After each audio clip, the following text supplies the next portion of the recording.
नमस्कार, हमारी खास पेशकश में आपका स्वागत है। आपके साथ मैं दीपेश बरगले। क्या शिवराज सरकार पूरा कर पाएगी अपना कार्यकाल? क्या कांग्रेस फिर लौटेगी सत्ता में? क्या होगा बीजेपी में सिंधिया का हाल? उपचुनाव के नतीजे लिखेंगे सूबे की तकदीर। चुनाव की तारीखों के ऐलान के बाद जब जनता के हाथ में है बाजी, कौन कितना दम दिखाएगा, किसका वादा जनता को भरमाएगा? चुनावी चकल्लस में हर दिन दिखाएंगे आपको कहां किसकी कितनी तैयारी। जनता का दिल जीतने की लड़ाई में कौन किस पर भारी। देखिए हमारी खास पेशकश चुनावी चकल्लस।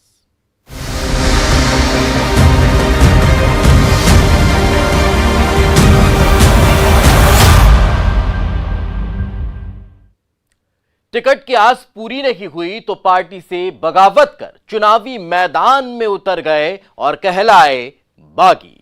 इन बागियों की बगावत आखिर क्या रंग लाएगी? बड़ा मलहरा में कांग्रेस ने खेला है भगवा काट, लेकिन हाथ का साथ छोड़ हाथी पर सवार हो गए पूर्व मंत्री अखंड प्रताप सिंह। क्या कांग्रेस के लिए बनेंगे चुनौती या फिर बीजेपी को देंगे टक्कर? इधर भांडेर में महेंद्र बौद्ध किस पार्टी के वोट बैंक में सेंधमारी करेंगे? इस बीच सांवेर में जगमोहन वर्मा की बीजेपी से बगावत का शोर अब थम चुका है। मान गए हैं जगमोहन। आप भी देखिए ये खास रिपोर्ट।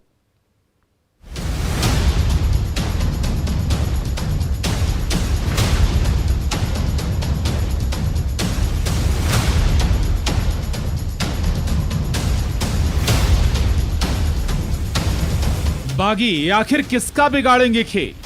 बागियों की बगावत पार्टी के लिए कैसे बन रही है चुनौती? बड़ा मलहरा में क्या कांग्रेस के लिए संकट बन सकते हैं अखंड प्रताप सिंह? पूर्व मंत्री अखंड प्रताप सिंह जो कई पार्टियों की सवारी कर चुके हैं, अब कांग्रेस छोड़कर हाथी की सवारी कर रहे हैं। लोधी यादव बाहुल्य बड़ा मलहरा सीट पर कांग्रेस ने कथावाचक राम सिया भारती को उतारकर भगवा काट खेला, जिसे उमा भारती की काट बताया जा रहा है। लेकिन इस भगवा काट में क्या अखंड प्रताप सिंह कांग्रेस का खेल बिगाड़ेंगे? हमें सबका आपका सबका समर्थन मिलेगा और भारी समर्थन। जैसे कि हरिजन का भी एक बड़ा वोट बैंक है यहाँ पे है जी, तो क्या ये आपके मतलब ये आपके साथ चलेंगे? वो वही पार्टी बोले, उन्हीं ने हमें टिकट दिया, वही हमको लाए हैं। और एक और बात है, वो मेरे भाई हैं अखंड प्रताप सिंह ने हमेशा अहीर वाहरा का समन्वय करके किया। बड़ा मलहरा में बीजेपी से प्रद्युम्न सिंह लोधी और कांग्रेस से राम सिया भारती दोनों ही लोधी वोटर पर प्रभाव रखते हैं। इस सीट पर दलित वोटर अहम रोल निभाते हैं। क्या इस वोट बैंक में अखंड प्रताप सिंह सेंधमारी करेंगे? ये बगावत किस पार्टी के लिए खतरा बनेगी? पहली बात तो ये है कि बीएसपी में मानवर कांशीराम जी ने जब इस मिशन को शुरू किया था तो हमने वो कांशीराम जी ने किया था, हम रही नहीं, वो पार्टी हमारी। अब बात भांडेर सीट की। त्रिकोणीय मुकाबले वाली भांडेर सीट पर तो टिकट की आस लगाए महेंद्र बौद्ध ने पार्टी ही बदल दी। जब कांग्रेस से उन्हें सीट पर टिकट नहीं मिला तो बीएसपी से भांडेर के रण में उतरकर पार्टियों के लिए क्या सिरदर्द बन गए हैं महेंद्र बौद्ध। महेंद्र बौद्ध के बगावत से भांडेर का सियासी सीन ही बदल गया। महेंद्र बौद्ध के दल बदल से आखिर किस पार्टी की मुश्किलें यहां बढ़ेंगी? टिकट तो मिलते हैं और कटते रहते। कई टिकट कटे हमारे। कितने बार कटे?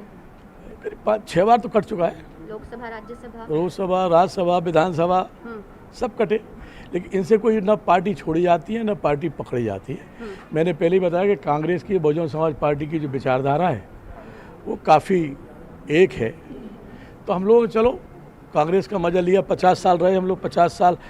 3 मार्च 71 से हम लोग कांग्रेस ज्वाइन की थी।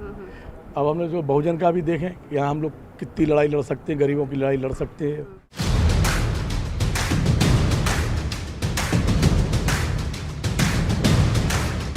अब सांवेर का सियासी संग्राम देखिए। भारतीय जनता पार्टी मेरी माँ है और माँ से बच्चे नाराज भी होते हैं, लेकिन जब माँ के साए में रहकर हम लोग अपना जीवन यापन करते हैं, राजनीति करते हैं, तो उसको तो नहीं भूला जा सकता। तो जब परिवार के लोग ये कहते हैं कि आपकी बात मानी जाएगी, तो फिर माँ को छोड़ने का सवाल ही पैदा नहीं होता, भारतीय जनता पार्टी को छोड़ने का सवाल ही पैदा नहीं होता। और हम सब लोग कंधे से कंधे मिलाकर सांवेर में भारतीय जनता पार्टी को विजयी बनाएंगे, भारतीय जनता पार्टी के उम्मीदवार को विजयी बनाएंगे। अचानक जगमोहन के स्वर बदल गए हैं। जो कुछ दिन पहले बागी तेवर दिखा रहे थे, जिन्हें मनाने के लिए पैर दबाने तक की नौबत आ गई थी, लेकिन फिर भी नहीं माने थे जगमोहन। बागी होकर शिवसेना से पर्चा दाखिल कर दिया था, लेकिन बीजेपी नेताओं की मान मनोबल का दौर जारी था, जिसने रंग भी दिखाया। रूठे जगमोहन मान गए हैं, अब फिर से बीजेपी के हो गए हैं। नाम वापस ले रहा हूँ। मैं आपसे बोल रहा हूँ कि मैं अपनी माँ से रूठ गया था, लेकिन आज फिर मैं अपनी माँ के पास जा रहा हूँ। माँ से बच्चे रूठते हैं, लेकिन माँ को कोई छोड़ता नहीं। सांवेर में तो बीजेपी को फौरी राहत मिल गई, लेकिन सवाल यह है कि बागियों की बगावत आखिर क्या रंग लाएगी? बागी किसका बिगाड़ेंगे खेल? इंदौर से अरुण त्रिवेदी, दतिया से अशोक शर्मा और छतरपुर से सुनील उपाध्याय के साथ bureau report, news 18, Madhya Pradesh, Chhattisgarh. भाषण, बैनर, पोस्टर, रैलियां, सभाएं, अक्सर चुनाव में यही हथियार होते हैं नेताओं के, लेकिन उपचुनाव में बदल गई है चुनावी रंगत। क्या कभी आपने भजन में चुनावी राग सुना है? बाबाओं की टोली भजन गाते हुए भगवान का नाम नहीं बल्कि चुनावी राग आलाप रही है, और वोटर बड़े ध्यान से सुन रहा है ये सियासी धुन। इधर सांवेर में कॉलर ट्यून ने बीजेपी और कांग्रेस के बीच बढ़ा दी है तकरार। रिंगटोन पर क्यों हो रही है चकल्लस? देखिए इलेक्शन में प्रचार की अजब गजब सियासी धुन।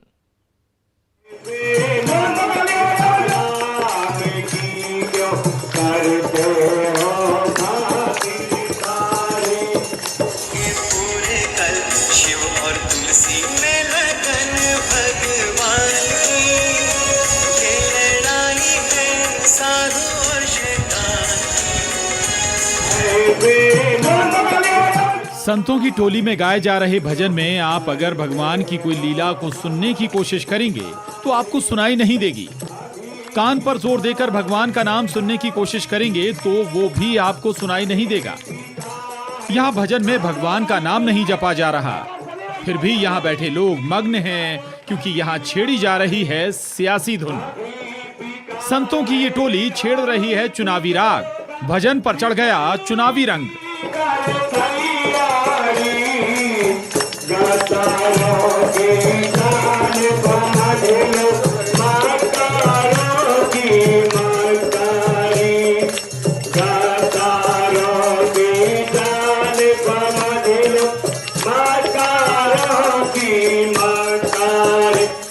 मुरैना में संतों की टोली ऊपर वाले का नाम नहीं जप रही, बल्कि भजन के जरिए बीजेपी पर निशाना साध रही है।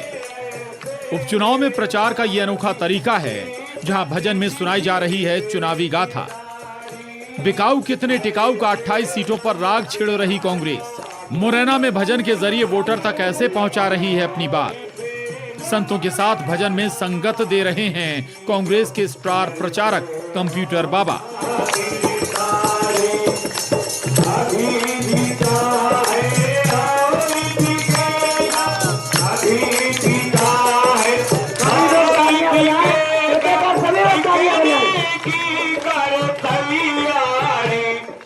मुरैना में कांग्रेस भजन से वोटर के दिल पर जादू चलाने की कोशिश कर रही है, तो सांवेर में कॉलर ट्यून ने बीजेपी और कांग्रेस के बीच तकरार बढ़ा दी।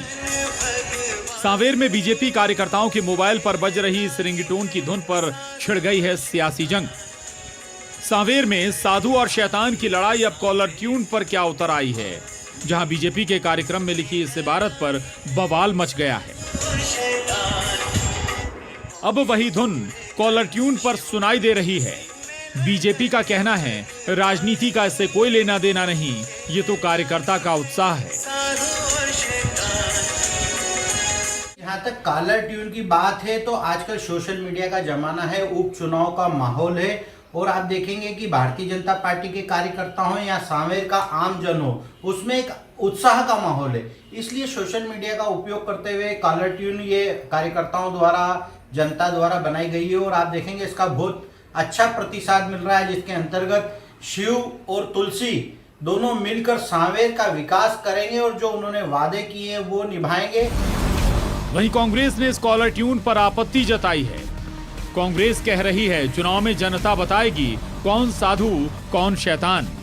हम तो किसी को शैतान बोलते हैं क्योंकि हमारा संस्कार वो नहीं, लेकिन सांवेर की जनता को डिसाइड करना है कि कौन साधु है, कौन शैतान है, किसने शैतान रूपी काम किया हुआ है। ये भले ही कुछ भी रिंगटोन बना दे, जनता देख रही है कि शैतान रूपी कार्य किसने किया है।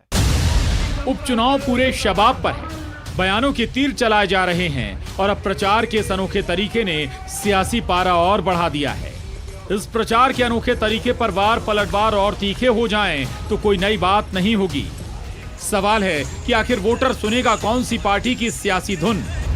इन सब के बीच वोटर भी पार्टी से सवाल कर रहा है, हमारे मुद्दों की धुन कहां गायब हो गई नेताजी।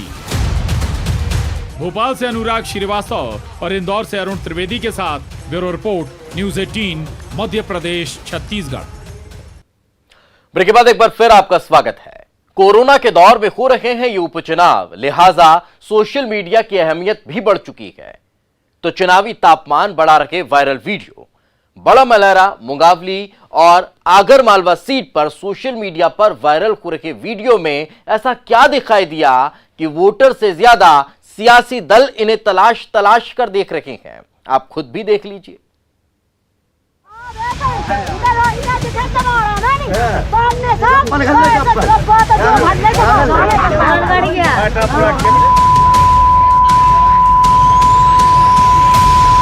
कड़कनाथ 15 महीने एक ही गाना गाते रहे, पैसा नहीं है, खाली खजाना। बयान सुने आपने, वोट के लिए उम्मीदवारों के लिए सियासी तमाशे भी देखे। अब वो तस्वीरें आपको दिखाते हैं जो सोशल मीडिया पर दौड़ रही हैं और सियासी दल जिन्हें एक दूसरे के खिलाफ हथियार के तौर पर इस्तेमाल कर रहे हैं। वायरल वीडियो में उम्मीदवार का गुस्सा भी है, बदजुबानी भी है और वोटर का गुस्सा भी।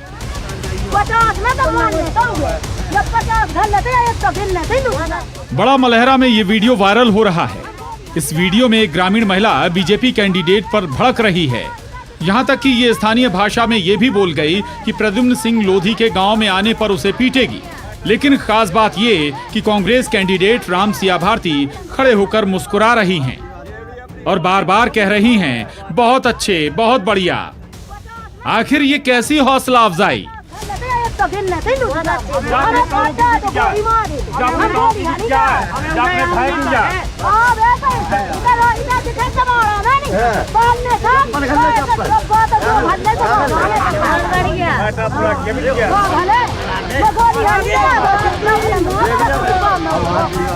बड़ा मलहरा में विवादित बयान ने भी बवाल मचाया था। कभी काल नेमी राक्षस की एंट्री तो फिर उस पर राम सिया भारती की सफाई, और अब ये वायरल वीडियो। तो मुंगावली में कांग्रेस बीजेपी के बीच महाभारत ही छिड़ गई।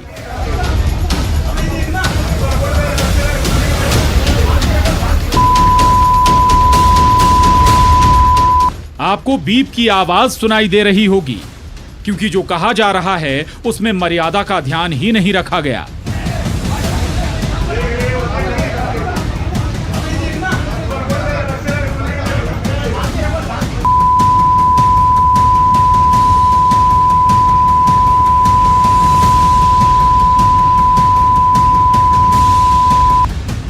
दरअसल मुंगावली में सकरात के कार्यक्रम के दौरान बीजेपी कैंडिडेट ब्रजेंद्र सिंह यादव और कांग्रेसी कार्यकर्ता के बीच जुबानी जंग हो गई और देखते ही देखते बवाल मच गया।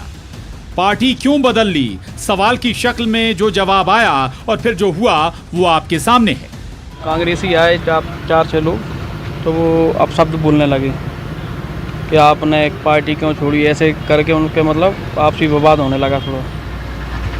और विवाद होने के बाद में मतलब मंत्री जी वगैरह हम चलने लगे, इतने में और गाली गलौज करने लगे। जो वीडियो वायरल हुआ उन्होंने कटिंग करके उसकी उतना ही वीडियो डाला है जो मंत्री जी बोल रहे थे, बाकी उन्होंने खुद का वीडियो नहीं। माहौल की शुरुआत, आपका ये कहना है कि माहौल की शुरुआत कांग्रेस द्वारा की गई? हाँ, कांग्रेस द्वारा की। क्या उनको आपने बुलाया था कार्यक्रम में? नहीं, उनको किसी ने नहीं बुलाया था। इस उपचुनाव में सियासत में उतरती जबान हो या फिर विवादित बयानों के बाण या फिर निजी हमले, आगर मालवा में अनिल फिरोजिया ने तो कमलनाथ पर इस संबोधन के साथ वार किया। कड़कनाथ 15 महीने एक ही गाना गाते रहे, पैसा नहीं है, खाली खजाना।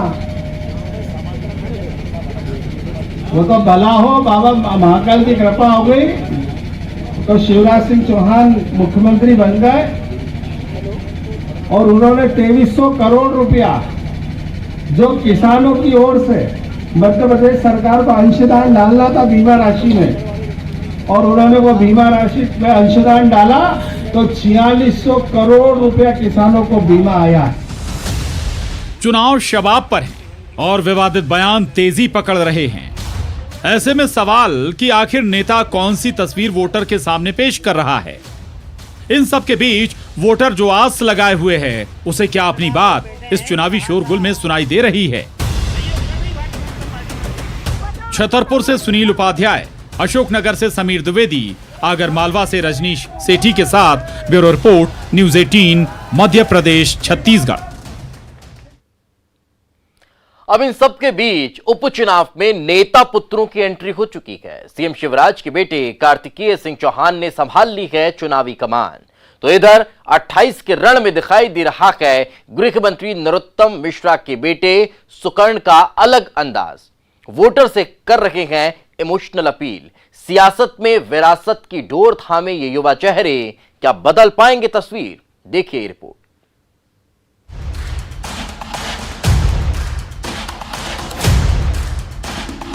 भूखे नंगे हम गरीब हैं। आदरणीय कमलनाथ जी, मुझे बताओ, गरीब होना क्या पाप है? अगर गरीब होना पाप है, अगर बेटियों का ब्याह करना पाप है, अगर गरीबों के आंसू पोंछना पाप है, गरीबों का निःशुल्क इलाज करना पाप है, तो कह दीजिए हमें भूखा नंगा। हम अपने आप को भूखा नंगा मानते हैं। आपको आपकी अमीरी मुबारक।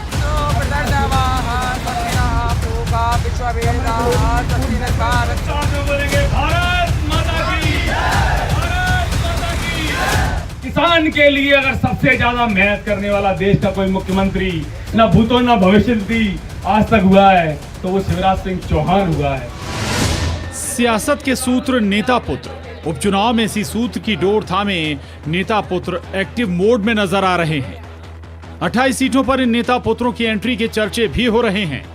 सियासत की विरासत को ऐसे ही आगे बढ़ा रहे हैं सीएम शिवराज के बेटे कार्तिकेय सिंह चौहान और गृह मंत्री नरोत्तम मिश्रा के बेटे सुकर्ण मिश्रा।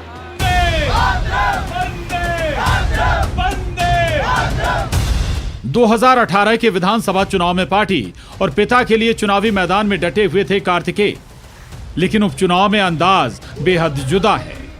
भाषण पर कमांड है तो कब कहां क्या बोलना है, इस पर भी खासा ध्यान।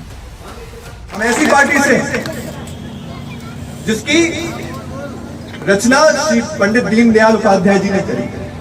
वो कहते थे कि दरिद्र के चरणों में ही नारायण मिलते हैं। हम आज कहते हैं आप हमें भूखा नंगा कहिए, हम उस नारायण की उपासना करने पे विश्वास रखते हैं। हम ऐसी पार्टी से हैं जहां पर एक सामान्य सा चाय बेचने वाला भी देश का प्रधानमंत्री बनने का सपना देखता है। हम ऐसी पार्टी से हैं जहां पर जैत के एक सामान्य से गांव का धाकड़ समाज का एक छोटा सा लड़का मध्य प्रदेश का 1 नहीं 2 नहीं 3 नहीं 4 बार मुख्यमंत्री बनने की हिम्मत रखता है। मुद्दों को कैसे लपकना है, ये इस बयान से समझा जा सकता है। कांग्रेस नेता के शिवराज को गरीब बताने के मामले को ही बीजेपी ने हथियार बना लिया और इस मुद्दे का जिक्र इस अंदाज में पोहरी में कार्तिकेय ने किया कि हाँ, हम भूखे नंगे हैं। आदरणीय कमलनाथ जी, मुझे बताओ, गरीब होना क्या पाप है? अगर गरीब होना पाप है, अगर बेटियों का ब्याह करना पाप है, अगर गरीबों के आंसू पोंछना पाप है, गरीबों का निःशुल्क इलाज करना पाप है, तो कह दीजिए हमें भूखा नंगा। हम अपने आप को भूखा नंगा मानते हैं। आपको आपकी अमीरी मुबारक। ग्वालियर चंबल की 16 सीटों पर जब बीजेपी कैंडिडेट के लिए सियासी माहौल बनाना है तो सिंधिया के नाम का जिक्र करना भी नहीं भूले। शिवराज और सिंधिया में कौन होगा दमदार, इस पर भी बड़ी सावधानी से दिया बयान। इस चुनाव में नारा है, साथ आओ महाराज, मिलके बनाएंगे सरकार, और साथ है शिवराज। हमें पूरा यकीन है श्रीमान ज्योतिरादित्य सिंधिया जी की सही जगह भाजपा में है। पारिवारिक रूप से भी उन्होंने अपना परिवार पूरा किया पार्टी में आके, और भारतीय जनता पार्टी के परिवार को पूरा करके उन्होंने ताकत देने का काम किया है। उनके मार्गदर्शन में मुंगावली के सैकड़ों युवा भारतीय जनता पार्टी को यहां से विजयी बनाएंगे, ये मेरा विश्वास है। पोहरी में सुरेश धाकड़ के लिए सभा की, उससे पहले मुंगावली में बृजेंद्र सिंह यादव के लिए प्रचार के लिए मैदान में उतर चुके हैं कार्तिकेय। उपचुनाव पूरे शबाब पर है लेकिन उससे पहले ही रायसेन में सिंधिया समर्थक और सांची विधानसभा से बीजेपी उम्मीदवार प्रभुराम चौधरी के लिए ऐसे ही बाइक रैली के जरिए अपनी धमक दिखा चुके हैं। भारतीय जनता पार्टी के लोग गद्दार हैं, भारतीय जनता पार्टी के नेता गद्दार हैं। मैं आपसे पूछना चाहता हूं, अगर हम गद्दार हैं तो माननीय कमलनाथ जी की सरकार क्या है, जिन्होंने उन किसानों के साथ कर्ज माफी का वादा किया, लाल पीले हरे नीले पत्र साइन कराए, फॉर्म भरवाए, और जब सत्ता के सिंहासन से विराजमान हुए तो उन किसानों को भूल गए। क्या ये गद्दारी नहीं है? सियासत की इस विरासत में अब एक और नए किरदार की एंट्री हुई है। ये हैं नरोत्तम मिश्रा के बेटे सुकर्ण मिश्रा। करैरा से बीजेपी उम्मीदवार जसवंत जाटव के लिए 1 दर्जन से अधिक गांव में नुक्कड़ सभा कर चुके हैं। सीएम शिवराज की तारीफों में कसीदे गढ़ रहे हैं। वहीं बीजेपी कितनी किसान हितैषी है ये बताना भी नहीं भूल रहे। भैया शिवराज सिंह चौहान ने 15 साल का ट्रैक रिकॉर्ड है, काम किया है कि नहीं किया है? किसान के लिए अगर सबसे ज्यादा मेहनत करने वाला देश का कोई मुख्यमंत्री ना भूतो ना भविष्य आज तक हुआ है तो वो शिवराज सिंह चौहान हुआ है। राजनीति में मंझे हुए नेताओं का अंदाज होता है कि वो सीधे जनता की नब्ज को टटोलता है। सुकर्ण मिश्रा की करैरा के वोटर से ये इमोशनल अपील कि उनका पूरा परिवार करैरा का एहसानमंद है, फिर से करैरा में कमल खिलाना है, ये इमोशनल अपील आखिर क्या रंग लाएगी? मैं आज भी करैरा का एहसानमंद हूँ, मेरा परिवार आज भी करैरा का एहसानमंद है। 2008 में जब माननीय नरोत्तम मिश्रा जी दतिया आए तो उनको जिताने में जो करैरा से हटके 35 गांव गए थे उनका भी वोट था। इसलिए मैं हृदय से आप लोगों का धन्यवाद देना चाहता हूँ कि अगर आप नहीं होते तो हम नहीं होते। इसलिए आज हम आपसे विनती करने आए हैं कि एक बार और।